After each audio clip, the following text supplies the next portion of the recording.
ये क्या कटिंग करने जा रही हैं? ये मैं हल्टर नेक की कटिंग कर रही हूँ, ब्लाउज़ की।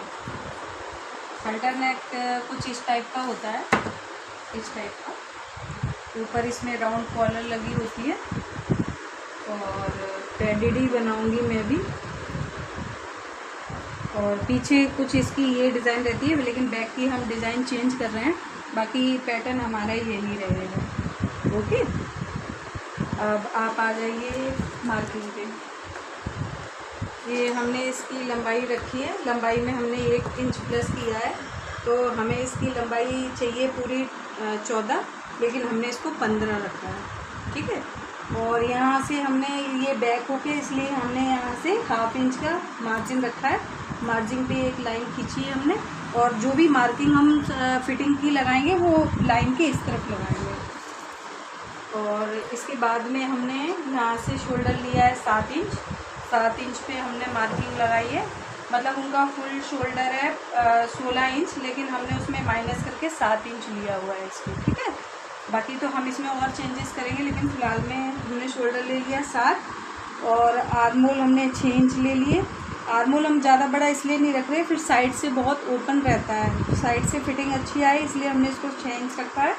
और यहाँ हमारी सेम मार्किंग रहेगी। हमारा चेस्ट 40 इंच का है, तो हमने इसको यहाँ पे हमने 10.5 रखा है, क्योंकि 1/2 इंच हमारा इधर भी है। और कमर भी हमने अभी 10 रखी है। बाकी हम प्लेट्स वगैरह डाल के 34.5 इंच कमर है, तो इसको फिक्स कर लेंगे। अब हम ये सारा काम करने के बाद आ जाते हैं यहाँ पे। अब हमें इसको हल्टर नेक का शेप देंगे, तो हम यहाँ से 4.5 इंच पे एक मार्क लगाएंगे ऐसे, और यहाँ से हम लगाएंगे 1.5 इंच पे ऐसे। एक लगाएंगे हम 4.5 पे, एक लगाएंगे हम 1.5 पे।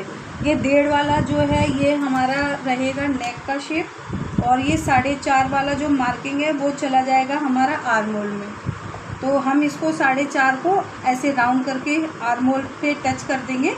उसके बाद हम इसकी फ़िटिंग भी चेक करेंगे कि इसकी आर्मोल हमारा कितना आ रहा है। तो नॉर्मली इसका आर्मोल थोड़ा ज़्यादा रहता है, 9, 9, 18, और ये हमारा टोटल 19 आर्मोल आ रहा है, जो कि बॉडी पे एकदम फिक्स हो जाएगा जाके। अब हम इसके बाद में क्या करेंगे कि ये जो हमारा 4.5 जो हमने यहाँ से लिया था, क्योंकि हमारा कॉलर थोड़ा इस टाइप का राउंड टाइप का होता है, तो हमने यहाँ से जो 4.5 लिया है, इसको हम 1/2 इंच ऊपर ले जाएंगे ऐसे।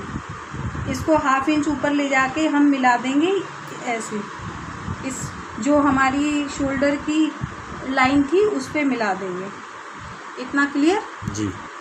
फिर उसके बाद में हमने गले की लंबाई ले ली है। हमारी गले की लंबाई है 10.5 इंच, और हमारा ऊपर कॉलर भी लगेगा। कॉलर को हटा के 10.5 इंच लंबाई ले ली है, और हम पीछे से कुछ इसको ऐसा शेप देंगे। तो यहाँ से हमारा 1.5 इंच है, और यहाँ से हमने ले लिया करीबन 6 इंच। ये थोड़ा सा बैक ओपन ही रहता है, इसलिए इसकी चौड़ाई ज़्यादा है। यहाँ से हमने 6 इंच लेने के बाद में यहाँ से हमने इसको 1.5 इंच पे एक मार्क किया है, और यहाँ से हमने इसको यहाँ पे मिला दिया।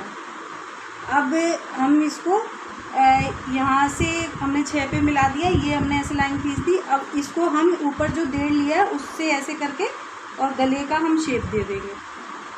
ये हमारा आगे का मार्किंग हो गया कंप्लीट, और ये हमारी टक्स की लाइन है। अब हम इसको कटिंग करके इसका फ्रंट का आपको करके दिखाएंगे।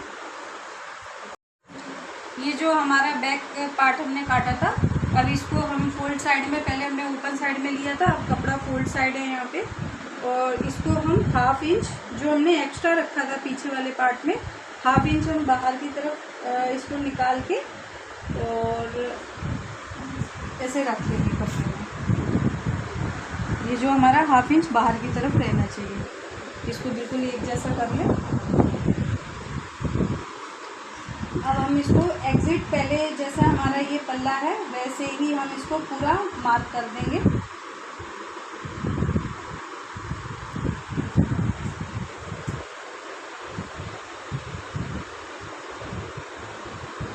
अब हम इसको आ जाते हैं इसकी लंबाई की तरफ। ठीक है, लंबाई के लिए हम क्या करेंगे, वो हम हर प्रिंसेस ब्लाउज में करते हैं कि लंबाई में हम 1 इंच प्लस करते हैं। अगर किसी का चेस्ट अगर ज़्यादा हेवी है तो आप 1.5 इंच भी प्लस कर सकते हैं, वैसे 1 इंच करते हैं। अब हम इसको स्ट्रेट लाइन खींच लेंगे और हम इसका देख लेंगे कि यहाँ हमारा इसका ये आ रहा है एंड और इतना हमारा ये आ रहा है बैक का पल्ला। अब इसका हमारा कोई काम नहीं है, यहाँ पे इसकी फिटिंग की भी एक निशान डाल लेंगे और एक डाल लेंगे इसका गले का। अब हम इसको बैक पार्ट को हटा देंगे। बैक पार्ट हटाने के लिए हमारा सेम मेथड है कि ऊपर से हम चेस्ट का चौथा भाग प्लस 1 इंच लेंगे, तो इनका 11 आ रहा है, तो हमने 11 ले लिया। अब यहाँ से हम 4 इंच लेंगे। हाँ, 40 से ऊपर में हमारा 12वां भाग 4 इंच आता है और इधर से हम इसको 3.5 इंच लेंगे। हम इन दोनों को आपस में मिला लेंगे और इस लाइन को हम यहाँ तक आ गए हम मिला के। अब ऊपर से हम इसको 5 इंच मार्क करेंगे। ये ऊपर से हमने इसको 5 इंच मार्क किया। अब इस लाइन को हम इससे मिलाएंगे। ये हमारा प्रिंस कट का शेप आ गया। उसके बाद में हम यहाँ से इसको 2.5 इंच माइनस करेंगे और इसको हम ले जाके थोड़ा सा एस टाइप इधर से थोड़ा सा स्ट्रेट ले लो और इसको ऐसे घुमा के ये आ गया हमारा। इतना क्लियर है? बिल्कुल क्लियर है। अब हमारा इधर से इधर तक एंड आ रहा था हमारा। उसके बाद हम यहाँ से लेंगे 1/2 इंच एक्स्ट्रा और नीचे से हम लेंगे 2 इंच एक्स्ट्रा। अब हम इसको 1/2 इंच को 2 से मिलाएंगे और हमारा पीछे का पल्ला इधर आ रहा था, दोनों से में हमारा सिलाई करें तो दोनों बराबर आना चाहिए, इसलिए एक बार और चेक कर लेते हैं। ये हमारा यहाँ पे आ रहा है, तो हम इसको मिलाएंगे यहाँ तक, ठीक है। ये वाले को हम मिला लेंगे यहाँ और इसको हम जरा सा कर देंगे ऊपर, माइनर सा ऊपर, ठीक है। इतना क्लियर हो गया। हाँ। अब इसको हम कर लेंगे कटिंग। बाकी इसमें एक और काम करना है जो हम शायद ये पूरा इसमें जब अटैच कर लेंगे अस्तर, उसके बाद हम इसका आगे का ऐसे शेप देंगे। ऐसे इसमें भी हल्टन नेक में भी आगे पीछे का शेप होता है, तो ये हमारा 1/2 इंच का ये शेप हो जाएगा। ये हम पूरा कंप्लीट तैयार कर लेंगे बैक हुक में, फिर हम इसकी राउंड कॉलर लगा के फुल कॉलर अटैच करेंगे। कंप्लीट हो जाने के बाद बताएंगे। Okay, thank you.